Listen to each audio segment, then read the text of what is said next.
So now we're going to go into phase 2 of our movement sequence. We've finished soft tissue, lymphatic system is going, our tissue is elastic, and we're ready to move. Now sequence matters here. There's a lot of great exercises, but the key is doing them in the right order to get the right activation, both in the brain and in the body. So the first thing I'm going to show you is a stretch that, in my opinion, everybody that I see does incorrectly, because they're trying to stretch their hips, but in fact what happens is they end up yanking and stretching their lower back, which already has enough stress in it. In sequencing, reciprocal inhibition is very important.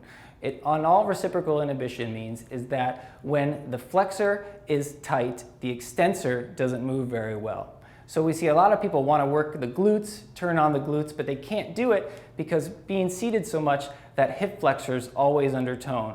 In this exercise, I'll show you how to really specifically stretch that hip flexor around a stable core so that you're not stretching and cranking on your lower back, but stretching and relaxing the muscle that's needed, which is that flexion of the hip, so you can actually much more easily strengthen and work the glute extension and get much more out of your bridges, your squats, your deadlifts when you're actually ready to stand up and move and lift. First thing we do in a movement prep before anything else is make sure we stretch that hip flexor and quad so that we can activate that glute.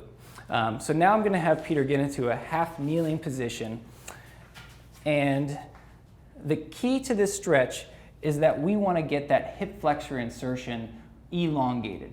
So I'm first going to show you the way you're not going to do it, and probably the way you have been doing it, which is by moving and arching your back, because look at that amazing range of motion that Peter gets. Unfortunately, most of that motion is coming from his lower back as his ribs are flaring out and he's opening his chest up, okay? So we're gonna make this motion extremely limited just to stretch this hip flexor and keep his spine and lower back stable here. So what I'm gonna ask Peter to do is pelvic tilt forward. So if he had a belt buckle, that belt buckle would lift up toward the sky here. Then I'm going to ask him to squeeze his glute as hard as he can. And you can see he already feels a stretch just there, where before he could go all the way out. And now keeping that glute squeezed and the ribs in, belt buckle up, I'm going to have him move forward just a little bit. And that's all he can go, because now he's truly stretching the hip flexor and not his lower back, which already gets enough work and enough force in it. He's going to move back. He's going to remember to breathe. Do it again. Forward, squeeze the glute, belt buckle up. He'll really feel that hip flexor cranking and stretching, no stress at all on the lower back, and this is going to start to allow him to start to strengthen that glute. Now this is only one of the insertions of the hip flexor. We also have to get the quad. So now I'm going to show you how to get the quad involved too, to get a complete stretch of that front line. Now that we've stretched the hip flexor on the floor, we're going to stand up and activate the quad in extension and stretch to make a complete stretch of that front line. So this is something you see people do after every run, and again, they're cranking on their back and flaring their ribs, getting more stretch from the spine than they're actually getting from the quad and hip. So just as before, I'm going to have Peter first thing, pelvic tilt forward. If you imagine the belly button as almost a bowl full of water and the pelvis, you want to tilt that bowl up toward the sky versus letting it drop down and spilling the contents of that bowl. So I'm going to have him tilt his belly button up. Now immediately, even in this position, he'll start to feel a stretch. And with that tilted belly button, he'll start to pull that leg back behind him, really keeping those ribs in and getting a nice stretch through the knee and through the quad right here and into that hip insertion. Great way to stretch your hips and quads, really easy to do. Have to make sure to maintain that pelvic tilt the whole time.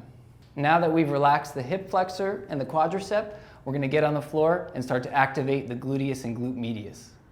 Now that the hip flexor is relaxed, we're going to activate the gluteus medius, the knee's best friend. So the knee basically listens to what the gluteus medius tells it to do.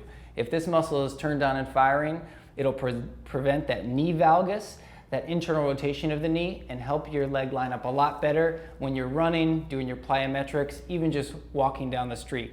Now we're going to set up Peter for success, but to activate his gluteus medius by basically positioning his body in the right rotation and making sure it's long enough so the lower back doesn't kick in, and the hip flexor.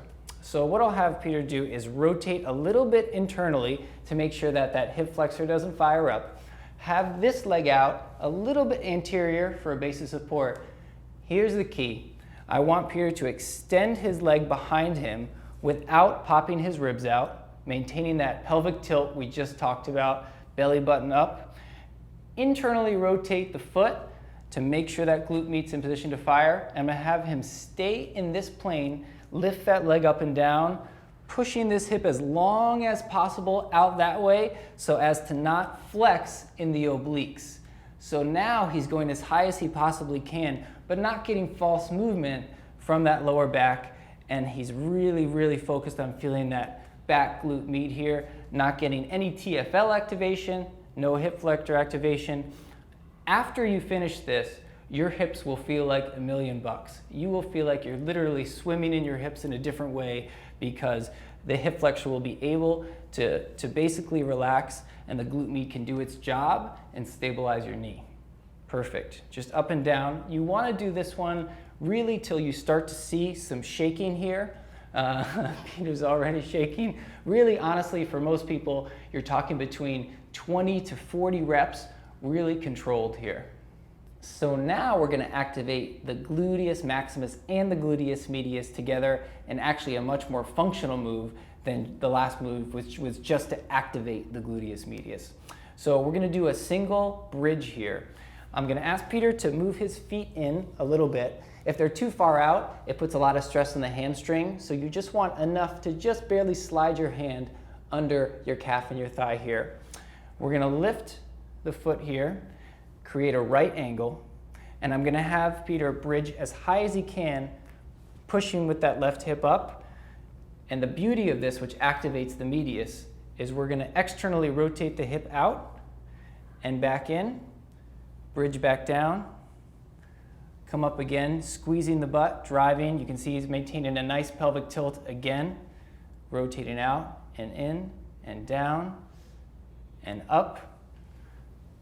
Notice how Peter isn't dropping his hip. So if you imagine a level here, nothing spills to the side. It's a smaller movement than you think. Most people do this way too big.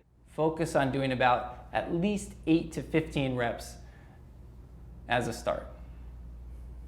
Now that we've mobilized the hips, we've activated the glutes, we are going to activate the core because the glutes and the core work in synchronicity to protect the lower back. My favorite exercise, if you're going to pick one core exercise to brace your core, to be ready to lift weights, to run, to move in life, would be something called the dead bug. And there's lots of different tools you can use for the dead bug. I prefer a Swiss ball, although you can use a yoga block too.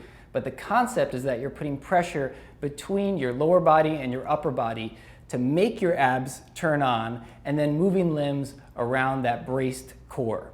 So I'm going to have Peter lift his legs here at a right angle, push his arms straight into the ball, and he's going to create pressure, resistance here by pushing his hands into his knees. He's going to automatically feel his core turn on. A lot of times people say, oh, I don't feel my core. It's because you're not really giving it a challenge to react to. And a strong core does not just flex up and down with crunches, it's stable around moving parts. So that's what we're teaching it to do here. The only way you can do this exercise wrong is if you go too far and you start to arch your back. Again, our ribs are in, as in all exercises, and we're pushing that lower back into the floor. Now, I'm going to have Peter make sure to breathe, deep breaths through his stomach. You don't have to tense your abs. This is doing the job for you. And he's going to reach contralateral limbs, his right arm and left leg in sync, extending and coming back.